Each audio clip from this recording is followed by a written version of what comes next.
Good morning, dear students. Today we will be learning the first poem in English of class 5, The Tree. This poem was written by Kiki N. Daruwala.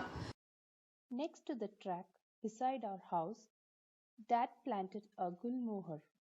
We tended it, we watered it. It wanted more and more.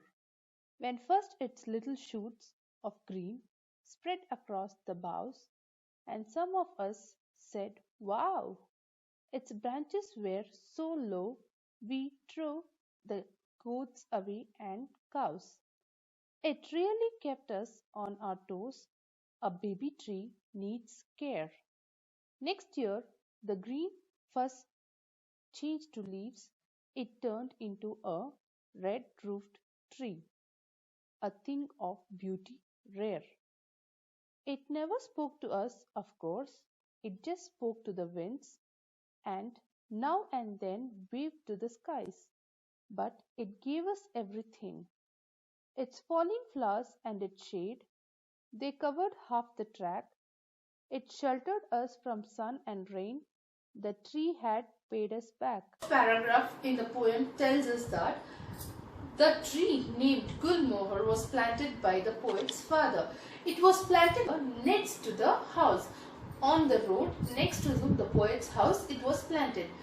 It was taken care of the poet's family very well. They watered it regularly and they looked after the tree very well. So let us learn about the second stanza of the poem. This stanza tells us that after the tree was planted and watered, they saw the small tiny shoots coming out. That is, the plant started to grow little bigger. Once it started growing, the poet and the family were very happy and they were amazed to see that plant growing bigger. As it had grown little bigger, the branches of the tree or the branches of the plant started to widen up. And as it started to widen up, the goat and the cow started coming inside and planning to eat. What they did, can we allow them to eat? No, it is not possible. So what the poet did, they started to chase away the cows and the goats so that they should not destroy the plant.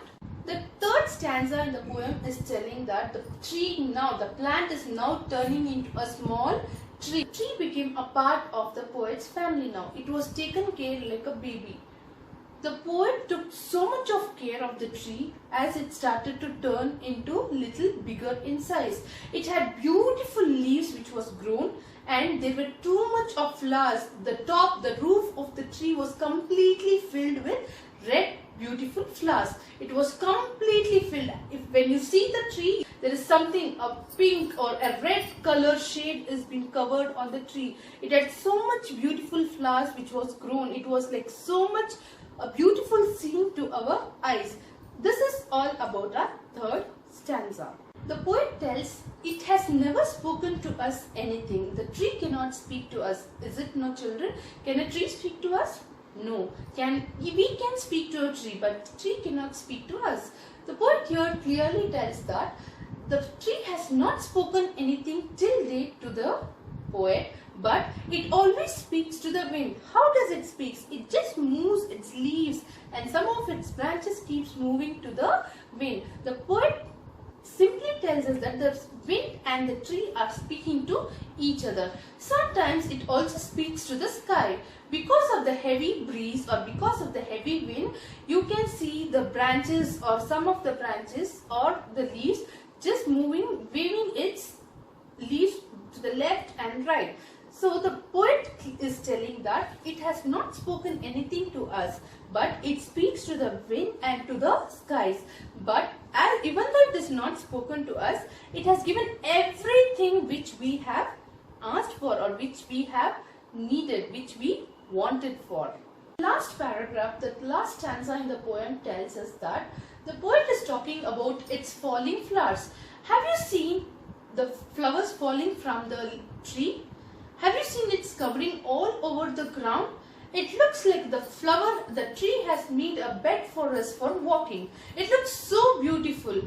The tree has given beautiful shade. It has sheltered many people. It has has sheltered many animals from sun and rain. We get beautiful shelter during the summer season because its branches are so widened up. It is just covered. It covers us from the sun rays. And during the rainy season also, when we go under the tree or when we stand under the tree, we will hardly get the raindrops falling on us and we get wet because of that. So the tree has sheltered us from the sun and from the rain. Not only that, the tree has given us many things.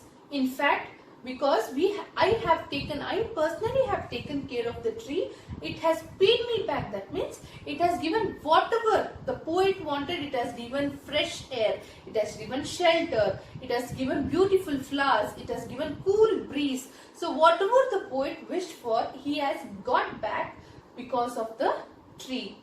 So this is all about the tree. Thank you, students.